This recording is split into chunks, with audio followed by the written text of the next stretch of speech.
Hi అండి, welcome to my channel వివిధాస్ ఆర్టెరా. విష్ణుమూర్తి తాబేలు రూపంలో ఉన్న ఒకే ఒక దేవాలయం, అది కూడా చాలా ఓల్డ్ టెంపుల్ అన్నమాట. గుడి కొంచెం చిన్నదే అయినా చాలా పాత గుడి. ఇక్కడైతే ఈ మినియేచర్ రోడ్లు ఇవి ఉన్నాయి కదా, ఇవి హైదరాబాద్ లో చాలా ఎక్కువ కాస్ట్ చెప్పారండి. ఇక్కడైతే చాలా తక్కువ రేటు ఉన్నాయి. ఈ మధ్య రోడ్లు గౌరమ్మని దేవుడి దగ్గర కూడా చిన్న మినియేచర్ రోడ్లు బొట్లు పెట్టి పూజించుకుంటున్నారు కదా అందరూ. అలాంటి వాళ్ళందరూ ఇక్కడ కొనుక్కోవచ్చు, చాలా తక్కువ రేటు ఉన్నాయి. ఇక లోపలికి వెళ్తే గుడికి లెఫ్ట్ వైపు చక్కగా కోనేరు ఎంత బాగుందో, ఆ మండపము అదంతా చూడండి, చాలా బాగుంది. లోపల గుడి మాత్రం చాలా చిన్నదేనండి. అయితే 2 ధ్వజ స్తంభాలు ఉంటాయట ఈ గుడికి, అదే ఇక్కడ ప్రత్యేకత అని చెప్పారు. యోగా డేకి వైజాగ్ వెళ్ళాం కదా, ఆ ప్రోగ్రామ్ ఫినిష్ చేసుకుని టైం వేస్ట్ కాకుండా వెంటనే శ్రీకాకుళం రోడ్ దిగేసామన్నమాట ట్రైన్లో. అక్కడ నుండి శ్రీకూర్మం, అరసవెల్లి, శ్రీముఖలింగం 3 దర్శనం చేసుకున్నామన్నమాట. మళ్ళీ ప్రత్యేకంగా వచ్చి ఇన్ని టెంపుల్స్ చూడలేం కదా, అందుకని వైజాగ్ వరకు ఎలాగో వెళ్ళాం కదా అని అక్కడ నుండి ఈ టెంపుల్స్ అన్ని చూసుకున్నాము. ఈ తులసి కోట చూడండి, చాలా ప్రత్యేకంగా కనిపించింది నాకు. ఇదైతే ఏ టెంపుల్లోది కాదండి, ఆ పక్కనే ఎవరో ఇలా చేయించుకున్నారనమాట తులసి కోట.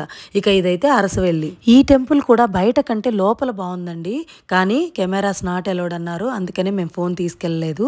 చాలా అంటే చాలా బాగుంది ఈ టెంపుల్. ఇక ఇక్కడ షాపింగ్ కూడా చాలా ప్రత్యేకంగా ఉన్నాయండి అన్ని. ఇదైతే తులసమ్మ దగ్గర చెంబులు నీళ్లు పోసి పెట్టుకోవడానికట, ముగ్గులు వేసుకునేవి, దీపపు కుందులు, అగరబత్తి స్టాండ్లు, ఇలాంటివన్నీ చాలా వెరైటీగా ఉన్నాయి. జాడీలు ఇలాంటివి కూడా చాలా బాగున్నాయి ముద్దుగా. ఇక అరసవెల్లి శ్రీకూర్మం ఒకవైపు అయితే, శ్రీకాకుళంలో రెండో వైపు శ్రీముఖం ఉందన్నమాట. ఆ దారిలో పొలాలు చాలా పచ్చదనంతో ఎంతో బాగుందన్నమాట దారంతా. ఆ కనిపించే కొండలున్నాయి కదా, వాటికి అవతల గిరిజనులు ఉంటారట. వాళ్ళైతే ఈ పనసకాయలు, పైనాపిల్స్ 2 పండిస్తారట. అవి తీసుకొచ్చి ఇక్కడ సేల్ చేస్తారట. చాలా తక్కువ రేటు ఉన్నాయండి. ఎంత పెద్ద పనసకాయ కూడా 100 రూపాయలే అన్నారు. ఈ పైనాపిల్స్ చూడండి ఎర్రగా ఉన్నాయి, మన వైపు అయితే గ్రీన్ గా ఉంటాయి కదా. ఇక మా వాడైతే ఒక పనసకాయ తీసుకెళ్దామమ్మా, ఇక్కడ 100 రూపాయలే, మన దగ్గర డజన్ 100 రూపాయలు ఉన్నాయి కదా అన్నాడు.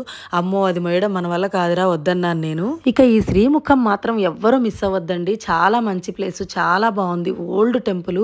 ఇప్పటికే టెంపుల్ అంతా కొంచెం ఆ రాళ్లన్నీ కరిగిపోయినట్లు అయిపోయింది. అప్పట్లోని కట్టడాలు ఇక ముందు రోజుల్లో మన పిల్లలు చూడలేరేమో అనిపిస్తుంది, ఎందుకంటే ఇప్పటికే అంతా అరిగిపోయినట్లు కనుమరుగైపోతున్నాయి అన్నమాట. నేను కూడా హెల్త్ బాగాలేకపోయినా ముందు ఇవి చూడలేమనే ఉద్దేశంతోనే ఓపిక చేసుకుని వచ్చానన్నమాట. ఈ శ్రీముఖలింగం గర్భగుడిలో ఒక కుంటలాగుంటుంది. ఆ కుంటలో మనం దక్షిణ వేసి ఏదైనా మొక్కులు మొక్కుకోవాలట. మొక్కు తీరిన తర్వాత వచ్చి ఆ కుంట నిండా బియ్యం పోసి మొక్కు తీర్చుకోవాలట. మేము రిటర్న్ అయ్యేసరికి ఈవినింగ్ అయింది. పల్లెటూరులో వాళ్ళంతా చక్కగా అరుగుల మీద కూర్చొని కబుర్లు చెప్పుకుంటున్నారు. ప్రతి ఇంటికి ఒక పాడా ఉందండి ఇక్కడ అందరూ చాలా కష్టపడి పొలం పనులు చాలా బాగా చేస్తారట.